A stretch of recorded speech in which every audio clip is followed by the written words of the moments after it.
नमस्कार। संस्कार online class में आपका हार्दिक स्वागत। आज हम हिंदी विषय में पहला जो अपना बिंदु है समास, उस पर चर्चा करेंगे। समास का स्वरूप, सामान्य परिचय, समास के भेद, इन तमाम बातों पर आज हम चर्चा करेंगे। आज अपना बिंदु है समास। देखिए, सबसे पहले समास शब्द के बारे में हम जाने। समास शब्द का जो शाब्दिक अर्थ होता है वह होता है संक्षिप्त।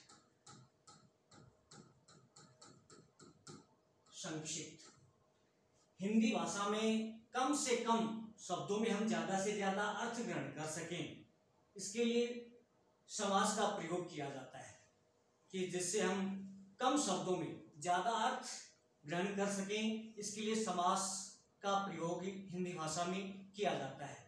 समास के संबंध में हम जैसे कुछ उदाहरणों के माध्यम से हम देखें कि समास में संक्षिप्तीकरण कैसे आता है। जैसे उदाहरण के लिए आजीवन,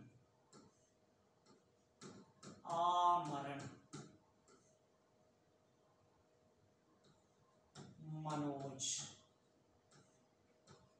रसोई, रसोई घर, तुलसी कृत। इन शब्दों को हम सामासिक पद कहते हैं या इन्हें हम समस्त पद भी कह सकते हैं। इसको ये जो शब्द हैं ये संक्षिप्त स्वरूप है, इसे हम समास कहेंगे। क्यों? क्योंकि इसका जो वास्तविक स्वरूप था वो था आजीवन का जीवन तक या पर्यंत, और इसका समास हुआ आजीवन। यानी इसमें जो तक या पर्यंत था, इतना बड़ा जो शब्द का एक समूह था, उसको हमने एक शब्द में बांधने का प्रयास किया है। इसी तरह से आमरण, मृत्यु पर्यंत या मृत्यु तक, मनोज, मन में उत्पन्न होने वाला, अर्थात कामदेव। ये एक शब्द समूह था और इसका जो समास हुआ वो मनोज। रसोई घर, जैसे रसोई के लिए घर, जैसे हम देखेंगे रसोई घर, रसोई घर समास विग्रह होगा रसोई के लिए घर। ये एक शब्द समूह हो गया और इसका समास हुआ रसोई घर। तो समास का शाब्दिक अर्थ होता है संक्षिप्तीकरण। रसोई घर, इसका संक्षिप्त रूप हुआ रसोई घर, इसका समास विग्रह हुआ रसोई के लिए घर। अतः शब्द का जो शब्द समूह को हम एक संक्षिप्त रूप में लिखें वह समास होता है। तो समास का शाब्दिक अर्थ होता है रसोई। समास का शाब्दिक अर्थ होता है संक्षिप्तीकरण, अर्थात कम से कम शब्दों में हम ज्यादा से ज्यादा अर्थ ग्रहण कर सकें या एक शब्द समूह को एक शब्द में हम प्रयुक्त कर सकें। ऐसी जो प्रक्रिया है उसको हम समास कहते हैं। अतः साधारणतः हम समास की परिभाषा देखें तो समास की परिभाषा दो शब्दों के परस्पर मेल को समास कहा जाता है। देखिए, समास की परिभाषा के संबंध में हम देखें तो समास ये दो शब्दों से मिलकर बना है, सम जमा आस। सम का अर्थ होता है निकट, यानी सम का अर्थ होता है निकट, और आस का अर्थ होता है बैठना। अर्थात जब दो या दो से अधिक शब्द परस्पर पास पास बैठते हैं उस प्रक्रिया को समास कहा जाता है। सम का अर्थ है निकट, आस का अर्थ है बैठना। अतः हम परिभाषा के रूप में लिख सकते हैं कि जब दो या दो से अधिक शब्द पास पास आकर बैठते हैं, निकट आते हैं, उस प्रक्रिया को समास कहा जाता है। दूसरे शब्दों में हम कह सकते हैं कि दो शब्दों के परस्पर मेल को समास कहा जाता है। अब समास प्राय क्या होता है कि विद्यार्थी समास और संधि में दोनों में अंतर नहीं कर पाते हैं, तो दोनों में अंतर करने का सीधा सा तरीका है कि समास और संधि में क्या अंतर होता है। समास शब्दों का परस्पर मेल, शब्दों का परस्पर मेल, और संधि की हम चर्चा करें तो संधि में वर्णों का मेल होता है। यानी समास में शब्दों का परस्पर मेल होता है, जबकि संधि में वर्णों का परस्पर मेल होता है। अब हम बात करें समास के भेदों की चर्चा करें तो समास के भेदों में हम देखें कि समास जो है वो दो शब्दों के मेल से होता है। समास दो शब्दों के मेल से होता है। जब ये मेल होता है तो किसी समूह में पहला पद अपना विशिष्ट महत्व रखता है, तो किसी समूह में द्वितीय पद, दूसरा पद जिसे उत्तर पद भी कहते हैं, वो विशेष महत्व रखता है। इसके आधार पर किसी समास में दोनों पद विशेष महत्व रखते हैं, तो किसी समास में कोई सा भी पद कोई विशेष महत्व नहीं रखता है। इसके आधार पर पदों की प्रधानता होती है। किसी समास में पूर्व पद प्रधान होता है तो किसी समास में उत्तर पद प्रधान होता है। उसके आधार पर हम समास के भेदों में विभक्त कर सकते हैं, समास के भेद जान सकते हैं। तो समास के भेदों की हम चर्चा करें तो जैसे पहले हम बात करें जिसमें पूर्व पद प्रधान होता है। देखिए पूर्व पद समास, कोई भी समासिक शब्द है उसको हम देखें, जैसे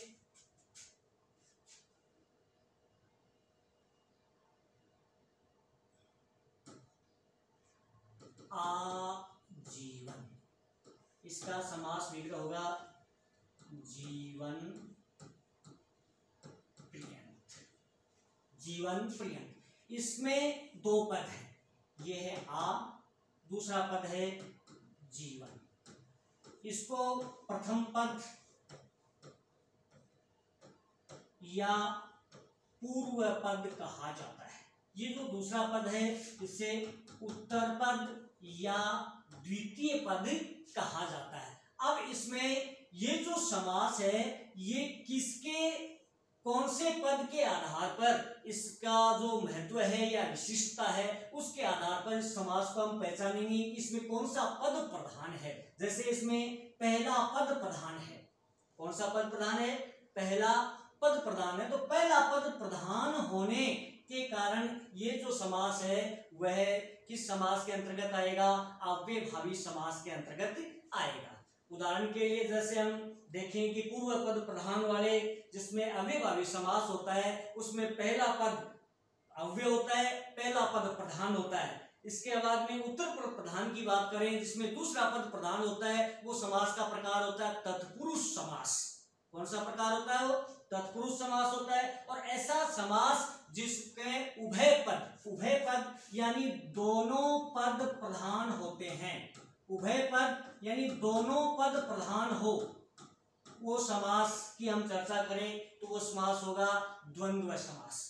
कौन सा समास होगा, द्वंद्व समास। इसके अलावा अन्य पद प्रधान की हम बात करें तो जिसमें पहला पद भी प्रधान नहीं होता है, दूसरा पद भी प्रधान नहीं होता है, अथवा कोई अन्य पद की प्रधानता होती है, ऐसे समास के बारे में हम जाने तो वो समास होता है बहुव्रीहि समास। तो हम समास के भेद जानेंगे, समास की परिभाषा और समास के बारे में सामान्य जानकारी हम आज इस कालांश में पढ़ेंगे। तो अब हम पढ़ते हैं समास की परिभाषा, समास का शाब्दिक अर्थ और समास के भेद।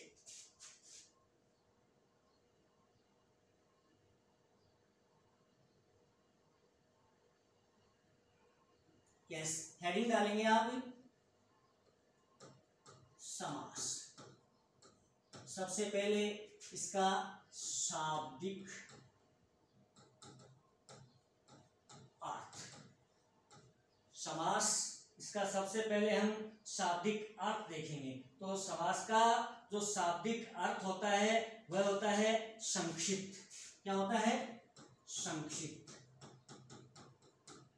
कम से कम शब्दों में ज्यादा से ज्यादा अर्थ ग्रहण कर सकें, तो इसका शाब्दिक अर्थ होगा संक्षिप्त। अब हम समास की परिभाषा, समास की परिभाषा, समास की परिभाषा क्या होगी? समास शब्द दो शब्दों सम और आस से मिलकर बना है। समास शब्द दो शब्दों सम और आस से मिलकर बना है। यानी यहां जहां सम, सम का अर्थ है निकट, तथा आस का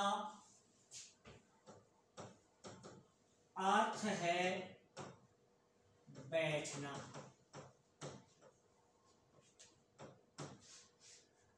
सम का अर्थ है निकट, आस का अर्थ है बैठना। अतः दो या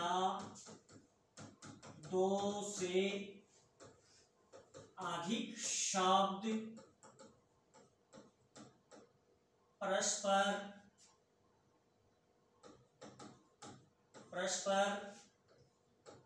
निकट आकर बैठते हैं तो उसे समास कहा जाता है। अर्थात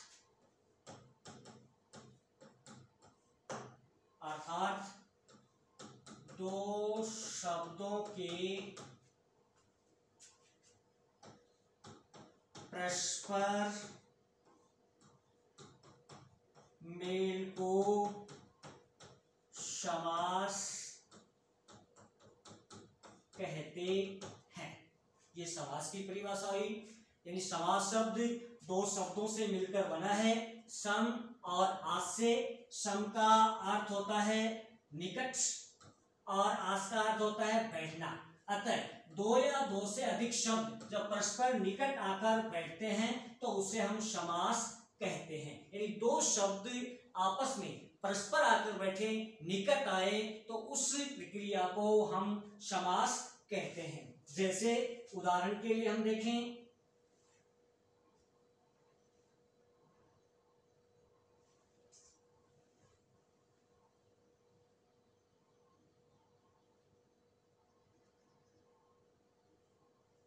जैसे उदाहरण के लिए हम देखें, समास के कुछ उदाहरण हम लेते हैं। जैसे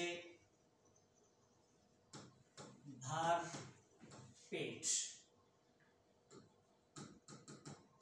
चौराहा,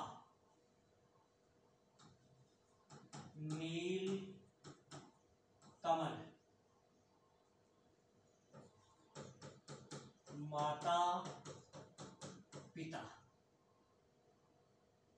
इसके अलावा जन्म। ये जो समास के उदाहरण हैं, इन समास के उदाहरण में देखें कि इनका जो मूल स्वरूप था या जो एक जो शब्द समूह था वो था भर पेट, पेट भरकर। ये एक शब्द समूह था और इनके निकटता या संक्षिप्तता का जो स्वरूप हुआ वो था भर पेट। यानी ये जो एक शब्द समूह है इसका संक्षिप्त स्वरूप हो गया भरपेट। इसी तरह से जैसे चार राहों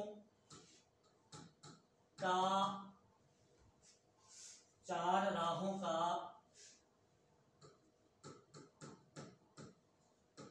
समूह है, अर्थात चौराहा। नीलकमल, नीला है जो कमल।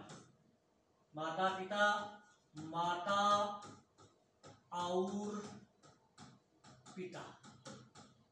आजन्म, जन्म तक या जन्म पर्यंत। यानी ये शब्द समूह थे और इनका जो संक्षिप्त स्वरूप था ये था समास। तो ये समासवा की संक्षिप्तीकरण, ये जो शब्द समूह थे, इन शब्द समूह में कुछ शब्द पास पास आकर बैठे, निकट आकर बैठे, इसी प्रक्रिया को क्या कहा जाता है? समास कहा जाता है। तो संक्षिप्तीकरण की जो प्रक्रिया है उसे हम क्या कहते हैं? समास कहते हैं। अब देखिए संधि और समास में अंतर। संधि और समास में अंतर हम अगली क्लास में पढ़ेंगे। संधि और समास में अंतर और समास के भेद। धन्यवाद।